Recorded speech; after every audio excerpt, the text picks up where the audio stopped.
Mr. Snowball, natural hazard claims, as were previously mentioned, were $473 million above the 2015 financial year allowance, and this is the fourth year in 5 where natural hazard claims have exceeded provisions, totaling in excess of $1 billion. Is this due to inadequate provisioning for natural hazards, or are we witnessing the effects of climate change, where natural hazards increase in both frequency and severity?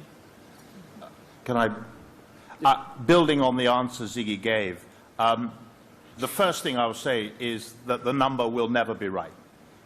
And as Ziggy said, we reflected on the experience of the last 4 or 5 years when we reviewed the natural hazard provision for this year. And in fact, instead of just taking the actuarial calculations, we've put what we'd call a management overlay in place in addition to the expectation. If we'd had that level of overlay in place in the last 6 years, we'd have been over on 3 and under on 3. And I don't think it gets any better than that. As I said, whatever the number is, it's going to be wrong. What pushed us this year was the significant number of events around the $60 to $80 million, which are extremely difficult to model or forecast. I hope that helps. Thanks. Can I just ask a quick follow-up question to that? Sure.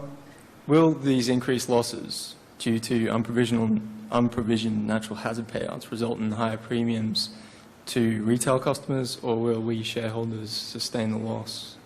I think.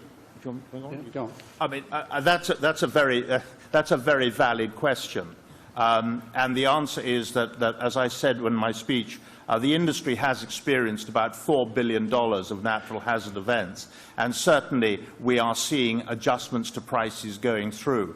But again, there are some years, of course, when there are no events, and therefore you have to get that balance over a period of years. But certainly we maintain a very close view on the pricing of our products to ensure that we get the balance between our responsibility to our policyholders and our accountability to our shareholders. Thanks. You had a question of me? I do, Mr. Switalski, I do. Mr. Switalski, in 2007, you advocated for a 60% reduction in carbon emissions by 2050 on ABC's Late Line program. Do you still agree with this position? And if so, as the chairman of an ASX top 20 company, is it not your responsibility to lobby the government for strong climate action, particularly given the likely impacts on the insurance industry? So thank you for that. It's a very topical question around climate change and what Australia's policy should be. And let me state my view. I believe that we are going through an extended period of global warming, that the drivers of that global warming tend to be the emissions associated with the use of fossil fuel, and that as much as we can, and by we I mean globally, efforts should be made to reduce our emissions and to manage a transition away from the use of fossil fuels over time. I think that is kind of a relatively normal view. Where I part company with some commentators is to say, well, and what should Australia's individual contribution should be? What should it be, given that we emit somewhere between 1 and 1.4% of the world's greenhouse gases, and that heroic efforts on our part domestically will make no measurable difference to climate change, which has led me to take the view that we should accept the global warming trend and invest effort in adapting to those changes, tightening building specifications, encouraging the use of renewable energy, considering protecting coastlines with seawalls, etc. So yes, I do believe we globally should commit to sharp reductions in emissions, but you've got to realise that it requires the US, China, the EU, Russia, India, Indonesia and Japan to commit to those changes to make any meaningful difference to our climate. And even with those commitments, and even with delivery against these commitments, which will be debated in Paris this December, the actual flow-on effects to measurable changes in the trend of global warming won't be observed for 20 or 30 years. So I'm on the climate change side. I think we should We should work with the global community to do something about it. In the meantime, we should focus our domestic resources on adapting to what will be progressively a warmer climate. But thank you for your question. No problem. And just to confirm that, does that mean you haven't lobbied or discussed this issue with the government in terms of being more proactive around climate change?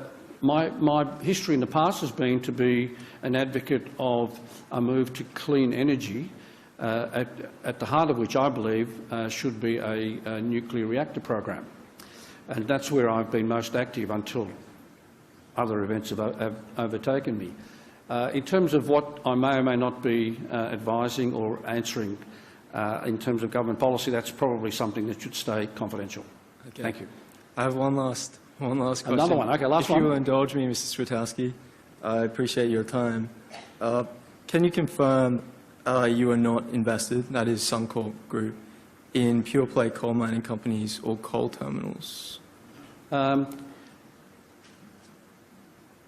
We have, our investment book is very large, and it is managed by a number of fund managers, and the fund managers will be investing across a spectrum of companies in both domestic and international markets.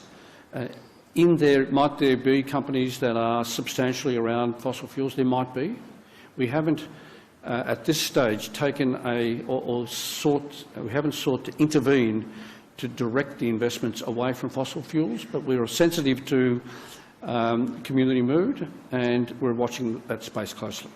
Thank you. Thank you.